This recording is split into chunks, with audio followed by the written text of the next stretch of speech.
Est-ce que tout le monde va bien? Oui, je sais, les amis, ça fait bizarre de faire un avant-match dans de telles conditions avec justement ce genre de fond. Mais en fait, j'avais envie de tout changer. En même temps, pour vous, c'est beaucoup plus agréable. Vous avez directement le classement en même temps. Vous avez les 5 derniers matchs de chaque équipe. Je pense que ça peut vous amener encore beaucoup plus de confort, du coup, pour ces avant-matchs. Bref, c'est un test que je fais. Vous savez exactement comment ça se passe. Si jamais ça vous plaît, vous mettez un pouce vers le haut. Et bien sûr, n'oubliez pas un petit commentaire pour le référencement. C'est tellement important pour l'évolution de la chaîne. Bref, les amis, juste avant que la vidéo commence, je vais vous poser juste une petite question.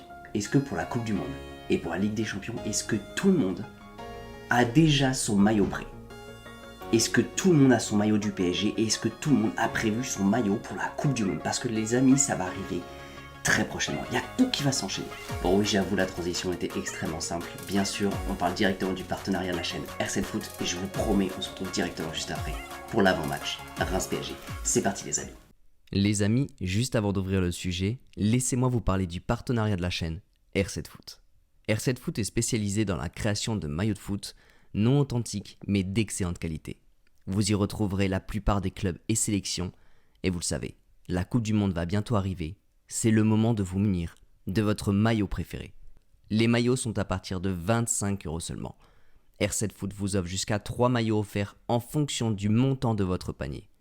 Vous pouvez choisir le flocage de votre choix. La livraison est offerte à partir de 79 € d'achat. R7 Foot dispose de plusieurs moyens de paiement, dont PayPal qui est le plus sécurisé, mais également vous avez moins 10% sur tout leur site internet avec le code PSG.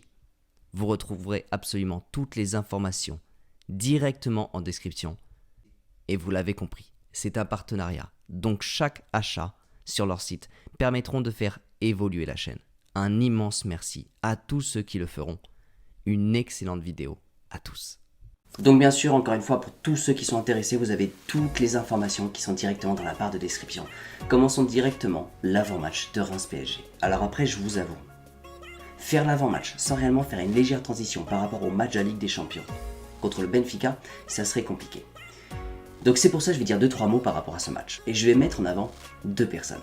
La première, bien sûr, c'est Messi. Il a fait un match complètement stratosphérique. C'est lui le buteur durant ce match. Mais c'est surtout, je ne sais pas si vous avez vu à quel point Messi est revenu à un niveau cette année. Il est de retour clairement à son prime. Aujourd'hui, le Messi qu'on a au PSG, c'est le Messi qu'on avait au FC Barcelone. Messi ne tombe plus, Messi ne se heurte plus aux défenses, Messi il transperce aujourd'hui les défenses. Messi est complètement devenu le créateur du jeu du PSG. Et j'ai même envie de vous dire qu'aujourd'hui, il est le maître à jouer du PSG. C'est-à-dire qu'aujourd'hui tu enlèves Messi, il va se passer quelque chose au PSG. On va avoir beaucoup plus de mal à créer du jeu. Au Benfica, Messi était complètement le maître à jouer du PSG. Quasiment la plupart des occasions passaient par Lionel Messi. Donc bref, vous l'avez compris, pour moi le top player durant ce match-là, ça va être Messi. Alors oui, bien sûr, il y a eu d'autres joueurs qui ont tellement bien joué, du style Vitinha, Verratti. Dans l'ensemble, ils ont quasiment tous bien joué. Je trouve qu'ils ont fait un match complètement abouti. Mais bien sûr, on est tous tellement dégoûtés qu'il n'y ait pas eu ce deuxième but. Je pense bien sûr à la retourne acrobatique de Neymar. On a eu clairement de la malchance. Mais de leur côté aussi, il y a eu un manque d'efficacité. On peut s'en mordre les doigts aujourd'hui, mais quand même, un match nul au Portugal face au Benfica, vraiment, je vous le dis, c'est un bon résultat. Ça reste un bon résultat ce qu'on a fait, mais quand on voit le match en détail, on reste complètement dégoûté. Et bien sûr, il va y avoir un deuxième joueur que je vais mettre en valeur, c'est Donnarumma. Donnarumma qui se fait critiquer depuis le début, mais Donnarumma, retenez bien, nous a sauvés durant ce match-là. Donnarumma a clairement sorti un match hallucinant. Et ça fait du bien parce que Donnarumma, il est sous les critiques, et c'est normal. Donnarumma fait plusieurs bourdes. Mais je pense que ce style de match référence de Donnarumma, ça peut complètement lui redonner confiance au PSG. Alors juste avant de parler de l'avant-match, je voudrais faire juste un dernier bilan par rapport à la Ligue des Champions. Aujourd'hui, on est premier, complètement égalité avec le Benfica. Si on analyse un petit peu ce qui s'est passé durant la première phase de ce groupe, le PSG s'est déplacé 2 fois, avec un seul match à domicile face à Juventus. Durant les matchs retour, le PSG va faire 2 matchs à domicile et 1 match à l'extérieur. Donc compte rendu, le PSG reste premier avec 2 matchs à l'extérieur et durant la phase retour, ils doivent rester premiers avec 2 matchs à domicile. Donc en gros, le PSG est dans une très bonne posture. Honnêtement, je vous le dis, si on gagne mardi face au Benfica, à mon avis, on a toutes nos chances d'être premier. Donc en gros, aujourd'hui, le PSG a les cartes en main. J'ai assez parlé de la Ligue des Champions, d'ailleurs n'hésitez pas à me dire votre ressenti par rapport à ce match directement dans la barre des commentaires. Je passe directement à l'avant-match Reims-PSG. Je vais aller directement dans le vif du sujet. Le PSG aujourd'hui, ils enchaînent les matchs et il y a beaucoup d'absents. Pour l'instant, on va avoir Messi qui va être absent, Nuno Mendes et Kimpembe. Et ça se pourrait que Kylian Mbappé ne dispute pas la rencontre. Pour l'instant, il a énergie, il continue quand même de s'entraîner, mais ça se pourrait clairement qu'il ne dispute pas ce match. Donc bien sûr, vous avez quand même 3 joueurs importants qui ne seront pas là. Et surtout Messi, vu la forme actuelle qu'il a, ne pas le voir jouer ce match, clairement, ça va être compliqué pour le PSG. Mais on doit y arriver sans doute. Alors bien sûr, Galtier a une conférence de presse, je pense que sa composition est plus ou moins prête.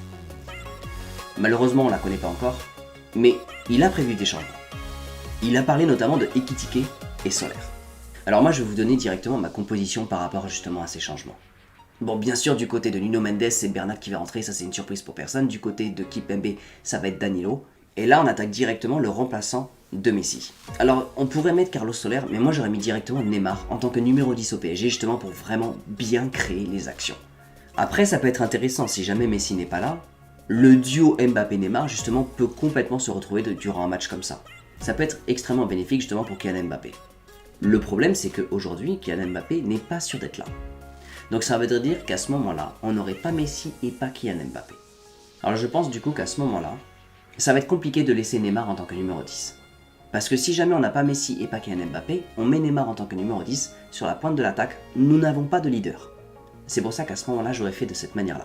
J'aurais mis Soler en 10 pour créer le jeu justement, et j'aurais mis Neymar avec Ekitike sur la pointe de l'attaque, en duo d'attaquants. Il va y avoir 2 instructions complètement différentes.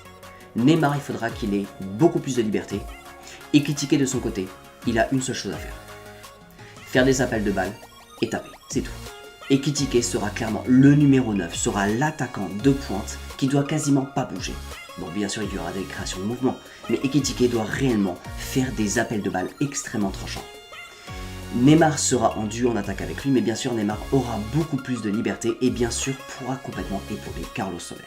Moi, de mon côté, c'est comme ça que j'aurais vu la composition. Après, bien sûr, on attend des nouvelles par rapport à l'absence de Kylian Mbappé. Bon, bien sûr, avant de parler du pronostic, j'aimerais rappeler quelque chose. Le problème aujourd'hui, c'est que le PSG enchaîne des matchs. Et ça se pourrait qu'il y ait un petit peu de fatigue. Donc, faut faire complètement attention à ce genre de match-là. Je vous rappelle directement le calendrier du PSG, et croyez-moi, il va faire très très mal. En l'espace des 8 prochains jours, le PSG va aller à Reims, recevoir Benfica mardi, et ensuite, ils vont recevoir l'Olympique de Marseille. À mon avis, dimanche soir, le PSG, ça m'étonnerait pas qu'il soit quand même assez fatigué. Donc il va falloir faire très attention aux personnes qui rentrent en jeu et à quel moment ils rentrent en jeu. En gros, clairement, on arrive dans le vif du sujet, le calendrier est de plus en plus resserré. Les organismes vont commencer un petit peu à se tendre au bout d'un moment. Alors au niveau du pronostic, sachez que la dernière fois que Reims a reçu une équipe à domicile, c'était Monaco, ils ont perdu 3-0 à domicile. Comme je vous ai dit, Messi logiquement ne sera pas là, il a un problème au niveau des adducteurs, donc en gros on va avoir un retour du duo Kylian Mbappé et Neymar. Moi de mon côté ça ne m'étonnerait pas complètement que ce duo justement fasse des merveilles ensemble. Mais surtout ça ne m'étonnerait pas que justement les personnes qui rentrent en jeu, les nouveaux joueurs, donc du coup je parle bien forcément de Ekitike, de Carlos Soler, justement ces joueurs ils ont envie de prouver quelque chose, enfin c'est vraiment le moment où ils peuvent clairement montrer qu'ils ont leur place au PSG. Et je vois bien justement les nouveaux joueurs faire quelque chose d'impressionnant durant ce match. Donc de mon côté, je verrais bien également un 3-0. Alors pourquoi 3-0 ? Donnarumma est en forme. Il vient de sortir un match immense avec le PSG en Ligue des Champions. Il est en forme. Et je pense que durant ce match, on va jouer quand même contre le 17ème. À mon avis, il va nous sortir un clean sheet. Donc voilà les amis, j'espère que cette vidéo vous a plu, j'espère que ce tout nouveau style d'avant-match vous a plu, bien sûr c'est le cas. N'oubliez pas de le préciser dans la barre des commentaires, c'est tellement important pour le référencement de la chaîne. Les amis, bien sûr, on se retrouve directement pour Reims PSG en live, directement samedi soir sur la chaîne. Merci encore une fois à toutes les personnes qui sont venues durant le match de la Ligue des Champions, on a passé un moment assez incroyable. Les amis, je vous donne directement rendez-vous samedi soir pour Reims PSG. Et juste avant ça, bien sûr, prenez soin de vous et n'oubliez pas que ici c'est Paris.